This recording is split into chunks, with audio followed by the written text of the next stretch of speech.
Hello and welcome to another episode of Interview with a Schizophrenic. I am your host, Duncan Sammersinger, and today I have the great pleasure of having Cody with me. Cody is in his mid-20s and he lives in Florida in America. So welcome, Cody. How are you doing today? I'm doing okay. Yeah, that's great, man. Um, are you I suppose you've got to wait quite a while before you get your vaccine. Yes, I'm going to wait a while before I get my vaccine. Yeah. But at least we seem to be winning the battle now. I think the worst is behind us. I think so too. Yeah. Okay, Cody. So let me ask you if you could just give us a summary of how your mental health journey began. What were your first symptoms? How old were you? Did you require to go to hospital? Did you see a consultant? If you just talk about that, give us a feel for how your story began. That would be really excellent. Okay. Well, it it starts off like dark, like really, really dark. Um, it all happened. Well, I wouldn't say it all happened. I would say it mostly started when I was like in middle school, Yep. because like I was starting to feel depressed and I was starting to feel lonely, like no one wanted to be my friend. I felt like the friend of the darkness, the shadow. Yep. I couldn't fit in. I mean, despite so many achievements, my brain was telling me there's something wrong. Yep. I'm broken. No one wants to be my friend. I belong in the friendship dumpster. Okay. And then from there, it just managed to get worse. Going into high school, it was getting harder because then I decided to keep my depression from everyone. And then it started to work its way into paranoia and PTSD. And I kept on getting in trouble with most of my teachers because of it. I kept on scaring people.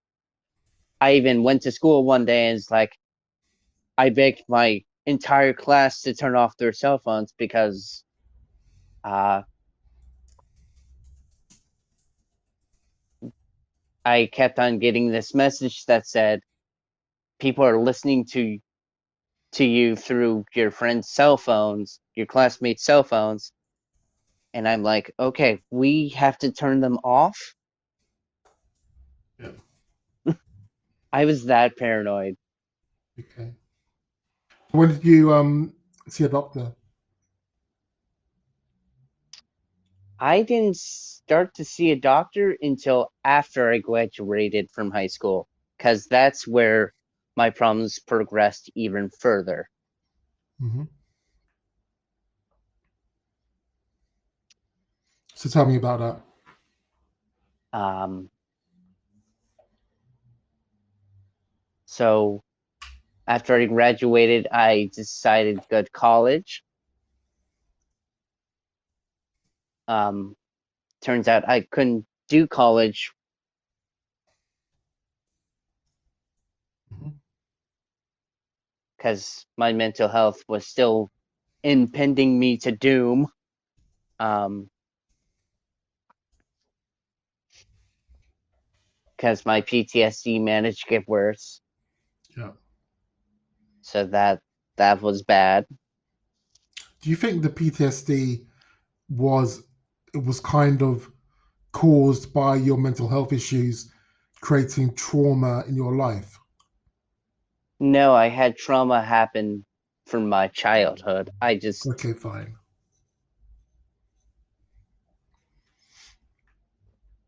I mean, I just bottled everything down and tried to pretend that everything was okay.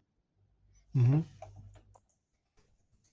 So I had a lot of repressed memories as well, and I wouldn't open that box. I wouldn't talk to anybody. I couldn't trust anybody that I was around, not including my own guidance counselor in high school or my teachers for that fact.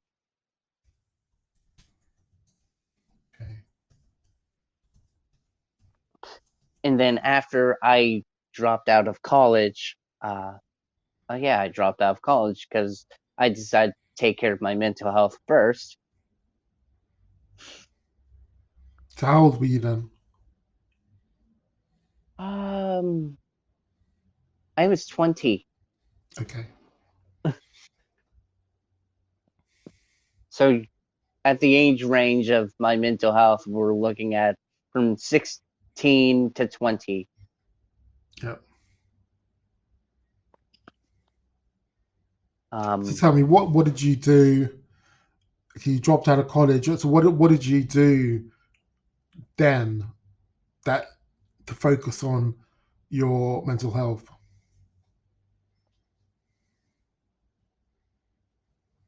I I tried to look at it like it was a jigsaw puzzle and try to figure out how all the pieces fit, how I could manage to carry at least some of the burden or at least get it to stand horizontally, not vertically. Okay. So how did that go? It was hard. It was very, Mm. very hard in the beginning. And eventually, more things piled on.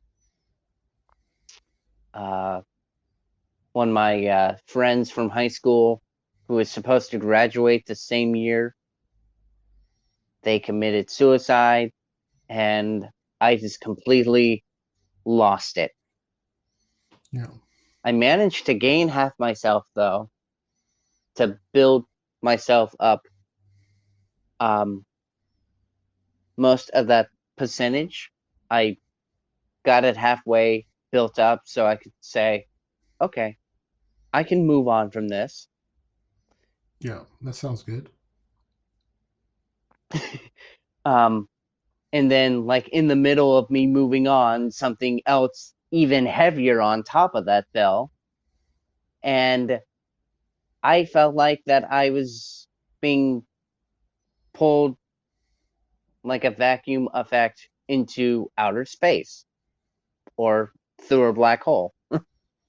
Okay. I don't know how many of your listeners like to listen to Linkin Park. I think they're quite a popular band. Well, they were quite a popular band about 10 years ago.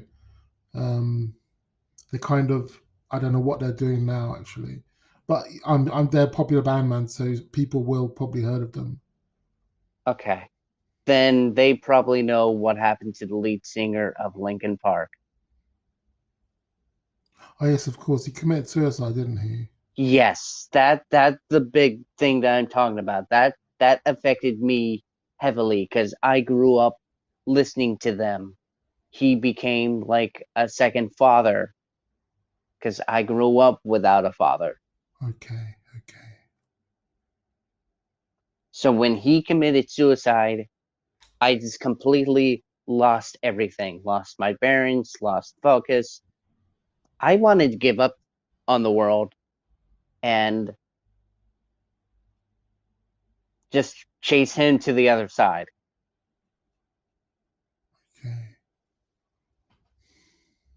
And so 5 days after that uh, is where we really ran into trouble because I tried to do just that. Okay. I Fine. attempted suicide myself. And so, how did it end? I mean, did you get taken to hospital? I did. Yeah. First, I was unconscious for days, and then I ended up going to the hospital after that. Then I got formally diagnosed with PTSD and depression. Okay. And then from there, we just worked our way into dissociative identity disorder and schizophrenia. Okay. So now I have PTSD, depression, schizophrenia, and dissociative identity disorder all in one box. Okay. Fine. I mean, depression. That one is often with schizophrenia. I think PTSD. Yeah, that's a separate issue, and that's to do with your trauma from when you were young. And the DID. Yeah, that's a complex disorder, isn't it? Yeah, That's a complex disorder, and schizophrenia is another complex disorder.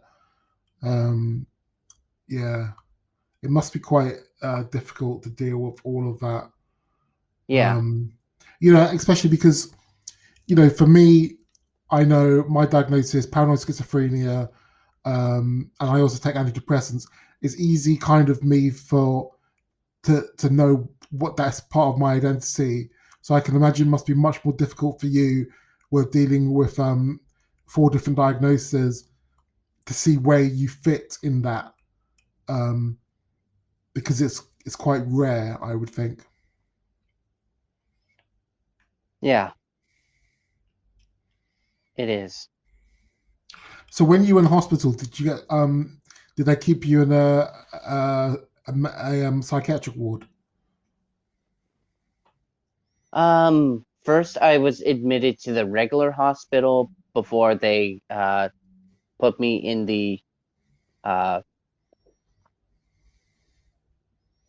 psyche uh, head doctor ward, the Yeah. crazy town, as people love to call it.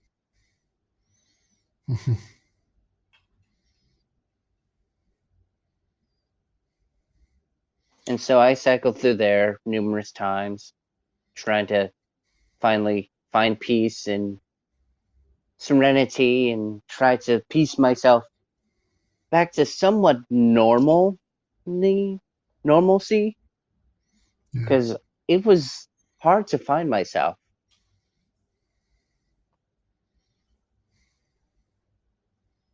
It, Yeah. I mean, it can still be a struggle today, but today I've kind of got it managed, despite the fact that most people don't know if it's me or not. That's Are you when they, talking about the did? yes, did. So what I understand by that disorder is that you can disassociate from reality for a period of time, and you will have no recollection of that time, but you were active during that time. Is that correct? Right. Which is, to me, is pretty scary, really. I would think disturbing. Yeah. So when I was actually in the regular hospital, I actually ended up going into cardiac arrest and going on to the other side. Okay. I briefly did see Chester there. So you had a near-death experience. I did. Oh, that's fascinating. Do you want to talk about that? I'd love to, I mean, because, just talk about what you're comfortable with. yeah, I mean, when I was still laying in my own bed, um, I immediately came out of myself, like an out of body experience. I had it here in my own house. Okay.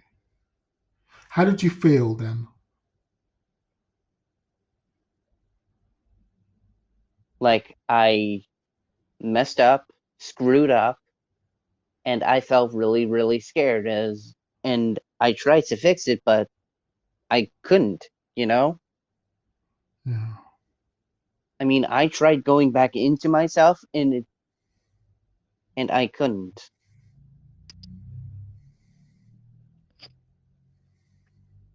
What else did you see? What else did I see? I saw a long line of people. I saw a big gate. Um, and then I talked to the creator himself, and he told me everything I had to do, every amends I had to make, every mistake that I had to rectify.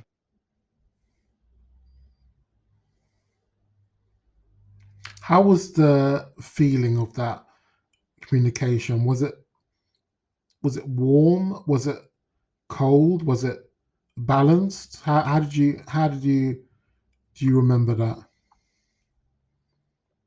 Um,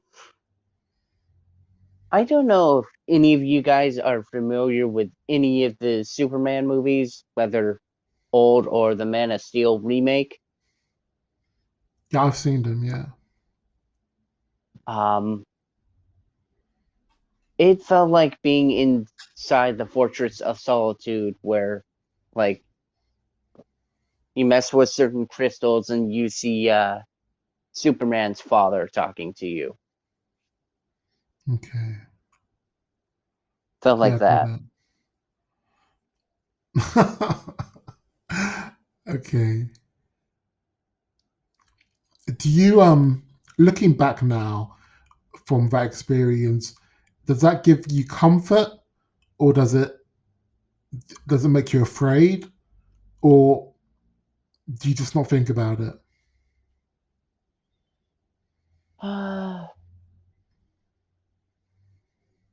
Gee, I haven't really thought about that. I mean, at first it was like, okay. I mean, I've been like, I am able to talk to people who cross over to our side from the other side, and then somewhat go there myself and then come back again. Okay. But that felt really different.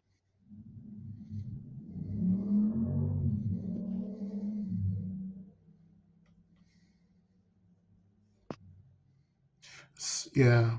Um yeah. I mean in terms of spirits,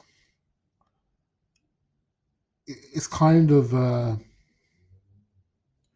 think that has also got something to do with the hallucinations in schizophrenia. I do you know what I mean by that? I do. And I never really thought about it that way. Mm. I mean, you've gone through a hell of a lot, Cody. You're only 24. Um, you've gone really through a hell of a lot. So how do you see your life moving forward? Um, is this I mean, how do you see your life moving forward? How's the future looking for you now? Well, considering how I'm about to open my own business, yeah, that's a big shocker there. I'm still trying to wrap my head around that one. That's good, man.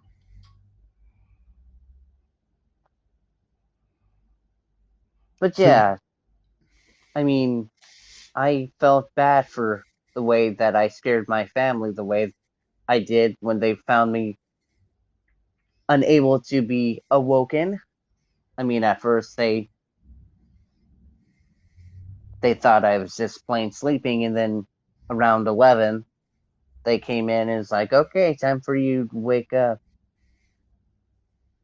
And meanwhile, behind them, they can really see that version of me. I was like, hello, you can't see me, but you can't do that. Something wrong. You have to get 911 here now. well, you could see them. I could see them. They couldn't see me. all the all they saw was the physical version of me laying on the bed, unable to become conscious again. Um, Cody, have you done any further research into spirituality? Um, Not really, no. Yeah, I mean, it's just because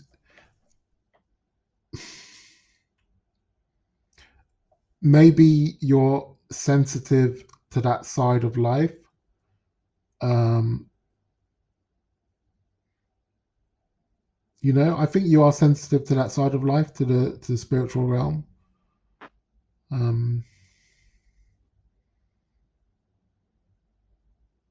yeah. So, what is your business in? Um, my business is in payment processing, or financially speaking. So picture this, right? You go to Walmart or even Wendy's or Taco Bell or McDonald's or Burger King, and you're waiting in a line, Yeah. and you see the card reader thing that has the Mm, swipe, and nowadays the chip thing at the bottom where you insert the card with the chip, or even more so nowadays since the pandemic hit, contactless payment, where you can just take your phone, tap it onto the thing, and do it that way. yeah. That's what my company works with.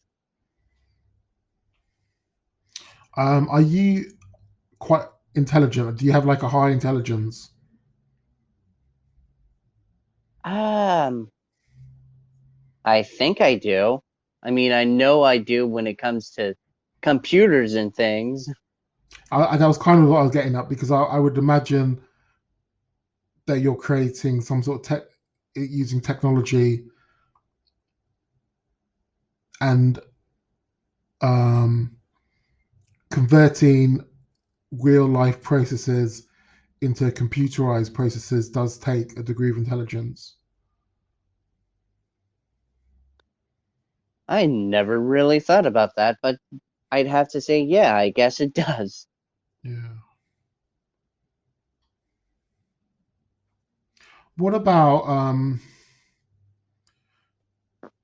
your your relationships? Have your relationships with people improved? I would have to go so on that. I mean, I still have a little bit of issues here and there, and there are days where uh, super paranoid me comes out, and then there's also days where, like, sometimes I can not be here for like a month, up to 6 months at a time, Yeah. and so my family doesn't really know who they're dealing with, and they honestly couldn't really care. You know, a lot of folk, they don't really understand these sorts of phenomenon, you know, so it's difficult. What do you want to talk to people and explain, have somebody understand what you went through, and what you're going through? Is that important to you? Yes, it Yeah. is. Highly. And and there's a degree of frustration that it doesn't happen in everyday life. Right, it is. Yeah, it's I hard. mean, sometimes I even get compared to Norman Bates. Yeah. Do you think you Or might have a touch of autism?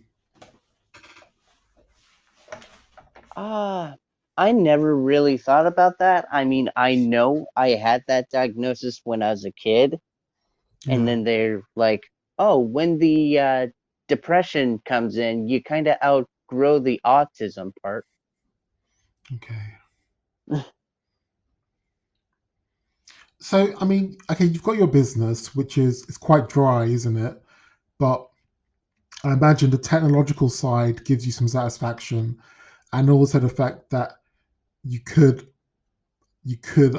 be quite well off financially if it's successful. What else do you like to do? Um, are you looking for connections? Is that important? I think that's important, isn't it? We all want that connection. I think because also that's kind of if you're sensitive to the spiritual side of life, in terms of spirit, connection's the most important thing because we realize that as spirit that we are connected and there's no barriers. It's who we are is what you see. So maybe the fact that you're sensitive to the spiritual side, maybe that's a reflection on who you are, if you know what I mean. That is an interesting thought. But yeah, I like playing video games and I like solving puzzles, reading books, and sometimes even writing them. Yeah. But my video games are the most important piece. I mean, I play ones that's called Batman Arkham, Yes. whether it's called Arkham Asylum, Arkham City, or Yeah. Arkham Origins, or Arkham Knight even. Yeah. The I mean, I concept's quite amusing, isn't it? yeah, I mean, I love that video game. I mean, Mm. sometimes where I'm having like a really bad emotional day where I just feel so angry, I just want to punch the snot out of somebody. I'm like, alrighty, I'm gonna be in Gotham City, become the Bat. Yeah. Um, what about movies? Specifically movies which you can relate to. Um, is that something that you enjoy? Yes, it is.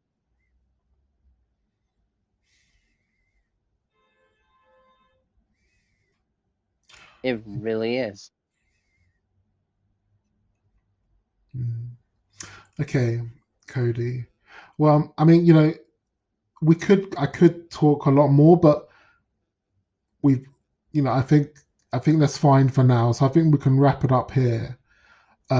What I do ask, there are two more questions. The first question is there anything I haven't asked you that you would like to talk about? Now's your chance. Um,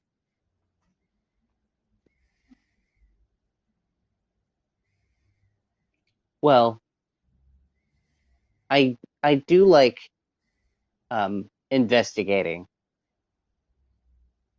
Yeah, and I mean, my dream was always become like some sort of law enforcement or investigator, like the police or something. yeah, And so when it comes to like watching a crime show or something, and they give you like puzzle pieces that you have to figure out, I'm actually putting myself into like the shoes of a detective and like working along with it, even though I know that on the show, like the audience will figure out something first before the actors on the show themselves do. I'm like, that's a little weird. Like I'm what one step further ahead than they are. you know, detective solving problems, those types of skills. they are quite relevant in many different areas of life and work, not just in the police department. Hmm. Even in your technology field, you probably enjoy it because of the puzzles, and then there's a lot of that going on in different areas of work, I think, and even in life. Just solving problems about ourselves, our own identity, where we fit in the world. You know, what where did where did dead people go? You know, all these sort of puzzles, they're there to be solved, you know. So there's a lot of that in life. Right. Um, and most of my alters, as they're called, uh, other personalities, they're also called alters. A lot of them are like within the military or police field or some sort of law enforcement field. Okay. So okay, fine. Well, Cody, I think we better wrap it up here. What my final question is this: what is your preferred genre of music? My preferred, Genre of music. mostly rock. Okay. Okay. Okay, fine. You know, I just want to say thank you very much for telling your story. It was very interesting. You know, Yeah. Thank you for having me. it's my pleasure, man. Seriously, my pleasure. Um, I've said this to other guests that I do hope to have people on repeat shows eventually. I don't know if that will happen, but it's something that I would like to do. So, you know, you're more than welcome to come back at a later stage. Okay. That'd be great. Okay. Um, I'm pretty sure that you'd like to actually, maybe, I don't know, talk to an alter or two and have them introduce themselves and tell I their, don't know. I don't know. I mean, strictly, this is a schizophrenia show. ah, Um, I mean, one of them actually has a, a lot more schizophrenia than I do, but okay, fine. Well, we can talk about that later, I think. okay. Um, but that is fine. But I just want to say thank you again. Absolute pleasure. Yeah, Um, I didn't mean to take away from the whole schizophrenia thing with that. no, no, no, it's fine because at the end of the day, it's about you as a person and how your story with your life and one of your diagnoses is schizophrenia. It doesn't make schizophrenia is not your identity. It's just a condition that you have, and you also happen to have other conditions, and that's absolutely fine. All right. Okay, man. So yeah, thanks very much, and we hope to hear from you soon. Yeah. Bye, viewers and listeners.